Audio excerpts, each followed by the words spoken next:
تم پیرس کی fashionable society میں داخل نہیں ہو سکو گے، تمہیں کسی سرپرست عورت کا دستے شفقت میں یسر نہیں آئے گا.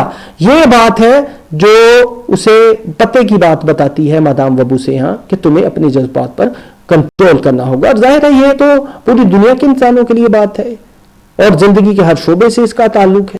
بالزک کا کمال یہ ہے کہ جب وہ مارکوئس پنٹو کے کردار کو پیش کرتا ہے اور راستیناک اس کو دیکھتا ہے تو راستیناک کا رخش تخیل رفت پر پہنچ جاتا ہے. راستیناک تقابل کرتا ہے اپنے زر و مال کا، اپنی فیملی کے زر و مال کا، اور مارکوس کوئس پنٹو کی زندگی کو دیکھ کر تو اس کی شاندار گاڑی کا مالک جو ہے وہ اسے دیکھتا ہے کہ یہ ایک شاندار گاڑی کا مالک ہے، اور پھر اس کے ذہن میں بہت سارے سوالات پیدا ہوتے ہیں. لیکن کیا پیرس کی عورتوں کی نظر اسی آدمی کی طرف اٹھتی ہے جس کے پاس گھوڑے، نوکر، چاکر اور ڈھیروں روپیہ ہو؟ یہ وہ سوالات ہیں ظاہر ہے کہ جن کے جوابات جو ہیں وہ اسے مل جاتے ہیں کہ پیرس میں اگر فیشنیبل سوسائٹی کا حصہ بننا ہے تو فیشنیبل سوسائٹی میں ہر عورت جو ہے اس کا تعلق جو ہے کسی نہ کسی مال و زر والے آدمی کے ساتھ جو ہے وہ بالزک نے ہمیں دکھایا ہے. یعنی یہ کوئی ایک عورت نہیں ہے، یا یہ اگر ہم یہ کہیں کہ یہ مغربی معاشرت ہے اور مغربی معاشرت میں ایسا ہونا جو ہے معمول کی بات ہے، تو اس میں کچھ غلط بھی نہیں ہوگا. ہاں اتنا ضرور ہے کہ کہیں جو ہے کوئی جذباتی وابستگی ہوتی ہے، کہیں نہیں ہوتی. آنے والی خاتون کا اس نے اٹھ کر نہایت پرجوش خیر مقدم کیا اور ایسے اتفاق سے ہاتھ ملایا جیسے اپنی بہن ہو. ڈچیز نے بھی ایسی ہی شفقت کا اظہار کیا. کس پر؟ یوجین پر. یوجین راستیناک سوچنے لگا ان دونوں میں بڑی گہری دوستی معلوم ہوتی ہے اور اس طرح ایک دوسرے کے دوستوں میں بھی دلچسپی لیتی ہوں گی، لہذا اب یہ ڈچیز بھی میرا خیال کرے گی اور پھر مجھے دو عورتوں کی حمایت حاصل ہوگی. پیاری یعنی مادام وبو سے کو وہ بے تکلفی کے ساتھ کہتی ہے، پیاری تو درست یہ چاند آج کدھر سے نکلا؟ تو دوست یہ چاند آج کدھر سے نکلا؟ مادام وبو سے بولی، میں نے موسیو پنٹو کو دروش فید کے ہاں جاتے دیکھا تو خیال ہوا کہ اب تمہیں فرصت ہوگی. ڈچیز کے یہ زہریلے الفاظ سن کر بھی وبو سے نے تو ہونٹ بھینچے. نہ اس کا چہرہ سرخ ہوا نہ اس کی آنکھیں جھپکیں، بلکہ اسی طرح سکون کے ساتھ سامنے دیکھتی رہی اور پیشانی پہلے سے بھی زیادہ صاف ہو گئی. یعنی اسے پتا تھا کہ جذباتیت جو ہے اسے کام نہیں چلتا، لہذا وہ جذباتیت سے کام لینے والی ہے ہی نہیں. اور یہی وجہ ہے کہ جب وہ نصیحت کرتی ہے یوجین راستیناک کو تو وہ یوجین راستیناک سے یہی کہتی ہے کہ اگر تم کامیابی حاصل کرنا چاہتی ہو تو تم جذباتیت کو چھوڑ دو اور تم جو ہے وہ اپنے دل کی حالت کا اظہار جو ہے وہ کسی بھی عورت سے مت کرنا. کیا ہے کہ ڈچیس نے راستیناک پر نظر ڈالتے ہوئے کہا، اگر مجھے معلوم ہوتا ہے کہ تم مصروف ہو یہ صاحب میرے عزیز ہیں. موسیو راستیناک وائی کونٹس نے تعارف کراتے ہوئے موضوع بدل کر پوچھا، تمہیں جنرل تموری ووڈ کی بھی کچھ خبر ہے؟ سیوسی نے مجھے کل بتایا تھا کہ آج کل وہ نظر ہی نہیں آتے. کیا آج وہ تمہارے پاس آئے تھے؟ ڈچیز جنرل سے دیوانہ وار محبت کرتی تھی لیکن اس نے ڈچیز کو چھوڑ دیا تھا. چنانچہ اس سوال نے اس پر نشتر کا سا کام کیا اور اس نے شرم سے سرخ ہو کر کہا، کل ایلیرے میں آئے تھے، کیا وہاں ڈیوٹی تھی؟ مادام وبوسیا نے پوچھا. ڈچیز نے بڑی نفرت سے اسے دیکھتے ہوئے کہا، کلارا میرا خیال ہے تم جانتی ہی ہوگی کہ کل موسیو پنٹو اور مادام وازل دروشفید کی شادی کا اعلان ہونے والا ہے. یہ چوٹ نہایت شدید تھی. وائی کونٹس کا چہرہ زرد پڑ گیا لیکن وہ ہنستے ہوئے بولی، یہ تو محض افواہیں ہیں، بیوقوف لوگ خام خواہ اپنا وقت ضائع کرتے ہیں. دروشفید لوگ نو دولتی ہیں، ابھی کل تو انہیں خطاب ملا ہے. موسیو پنٹو کا گھر اپنا پرتگال کے معزز ترین خاندانوں میں سے ہے. ان دونوں کا کیا جوڑ، لیکن سنا ہے رات کو 2 لاکھ سالانہ ورثے میں ملے گا، ڈچیز بولی۔ اب ظاہر ہے کہ ڈچیز جو ہے وہ اس کی دوست ہے، ڈچیز نے جو ہے وہ وضاحت کی، موسیو پنٹو خود اتنے امیر ہیں کہ انہیں دولت کا کوئی لالچ نہیں ہو سکتا، لیکن بہن مادام وازل دروشفید بڑی خوبصورت لڑکی ہے۔ ہاں، مادام وبوسیا کے منہ سے بے اختیار نکلا۔ خیر، آج تو وہ وہی کھانا کھا رہے ہیں، اب کیا ہے کہ وہ اس کی خوبصورتی بھی بیان کر رہی ہیں، وہ اس کے بارے میں بتا رہی ہیں، اور اس نے اقرار بھی کر لیا ہے، اور پھر ڈچیز نے اسے جو خبر دی ہے کہ ہاں کہ وہ وہی کھانا پنٹو کھا رہے ہیں، سب انتظامات تو مکمل بھی ہو چکے ہیں، تعجب ہے تمہیں پوری بات معلوم ہی نہیں ہوئی۔ اب ڈچیز جو ہے مادام وبوسیا سے حیرانی کا، تعجب کا اظہار مطلب ایک طرح سے ہو رہا ہے کہ تمہیں اس کی خبر بھی نہیں ہے، تعجب کی بات ہے، حیرت کی بات ہے۔ اور یہ اصل میں فرانس ہے، یہ پیرس ہے، یہ مغرب ہے، اور مغرب کے یہ معمول کے واقعات ہیں۔ خیر، آج تو وہ وہیں کھانا کھا رہے ہیں۔ اچھا صاحب، تو تم اپنی کسی غلطی کا ذکر کر رہے تھے؟ مادام وبوسیا نے بات پلٹی اور ڈچی سے بولی، یہ بیچارہ لڑکا نیا سوسائٹی میں داخل ہوا ہے، اسے تو یہ بھی پتہ نہ چلا ہوگا کہ ہم کیا باتیں کر رہے ہیں، ہمیں اس کا خیال کرتے ہوئے اپنی بحث کو کل پر ملتوی کر دینا چاہیے۔ کل تو جیسا تم کہہ رہی ہو یہ خبر چھپ ہی جائے گی، بہرحال تمہاری اطلاع کا بہت بہت شکریہ، کل اس کی تصدیق بھی ہو جائے گی۔ کس کی تصدیق؟ یعنی پنٹو جو ہے وہ شادی کرنے والا ہے دروشفید کے ساتھ۔ ڈچیز نے یوجین کو سر سے پاؤں تک بغور دیکھا، اور اس کی نگاہ کا انداز کچھ ایسا تھا کہ دوسرا انسان خواہ مخواہ تحقیر سی محسوس کرنے لگتا۔ طالب علم کی ذہانت یہاں کام آئی، وہ سمجھ چکا تھا کہ ان کی گفتگو جو بظاہر نہایت مشفقانہ معلوم ہوتی ہے اس کی تہ میں نشتر چھپے ہوئے ہیں۔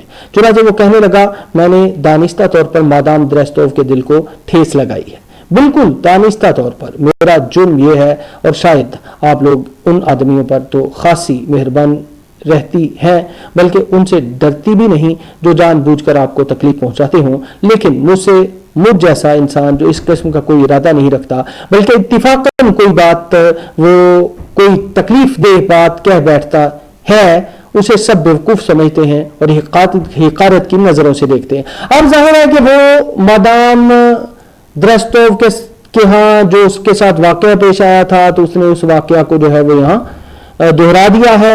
مادام وبوسیا نے طالب علم کی طرف بڑی نرمی سے دیکھا، جس میں احساس مندی اور وقار دونوں کا امتزاج تھا۔ ڈچیز نے اسے یوں گھورا تھا جیسے کوئی قرق امین چیزوں کی قیمت آنک رہا ہو، اس کا اندازہ لگا رہا ہو۔ طالب علم کی خودداری اس سے بڑی مجروح ہوئی تھی، مگر مادام کی نظر نے زخم پر پھاہے کا کام کیا۔ اس نے ڈچیز سے مخاطب ہو کر اس انداز سے کہا جس میں انکسار بھی تھا اور کینہ بھی، اور آپ کو شاید یقین نہ آئے کہ کاؤنٹ درستوف کی میرے بارے میں بہت اچھی رائے ہو گئی تھی، حالانکہ میں تو ابھی محض ایک غریب طالب علم ہوں جس کا کوئی رفیق نہیں، کوئی دوست نہیں۔ ایسا نہ کہیے موسیو راستی ناک، ہم عورتیں کبھی ایسی بات کی خواہش نہیں کرتی جسے کوئی دوسرا پسند نہ کرتا ہو۔ ڈچیز نے بات کاٹتے ہوئے کہا۔ یوجین بولا، میں اس وقت صرف 22 سال کا ہوں اور اس عمر کی کوتاہیوں کا مجھے مقابلہ کرنا پڑتا ہے، پھر میں تو اپنے گناہوں کا اعتراف کرنے آیا ہوں۔ اس کے لیے اس سے بہتر جگہ کون سی ہو سکتی ہے؟ یہ تو وہ جگہ ہے جہاں گناہ کیے جائیں اور اعتراف کہیں اور جا کے ہو۔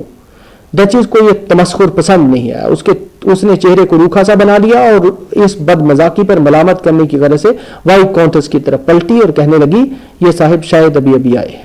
مادام یعنی مطلب طنز کی کاٹ ہے لیکن بہت ہی ایک لطیف طنز ہے۔ مادام وبوسیا اپنے عزیز اور ڈچیز پر بڑی بے تکلفی سے ہنسنے لگی اور بولی، یعنی جیسے جو ہے کوئی بات ٹال دیتا ہے، اور بولی، بہن انہوں نے پیرس کی سوسائٹی میں ابھی قدم رکھا ہے اور خوش شوقی سیکھنے کے لیے انہیں ایک استاد کی تلاش ہے۔ اب ظاہر ہے کہ وہ ایک نیت سے آیا ہے کہ مجھے جو ہے ایک ایسی عورت مل جائے جو میری سرپرستی کرے، میری رہنمائی کرے، مجھے سکھائے کہ کس طرح فیشنیبل سوسائٹی میں رہتے ہیں، کس طرح کی اخلاقیات ہے یہاں کی، کس طرح کے انسانوں کے ساتھ کس طرح بیہیو کرنا ہے۔ تو یہی وجہ ہے کہ جس بات کا مادام وگوسیا کو ادراک ہو چکا ہے وہی بات جو ہے وہ ڈچز کے ساتھ اپنی دوست کے ساتھ شیئر کرتی ہے تاکہ معاملہ جو ہے اس میں کشیدگی پیدا نہ ہو.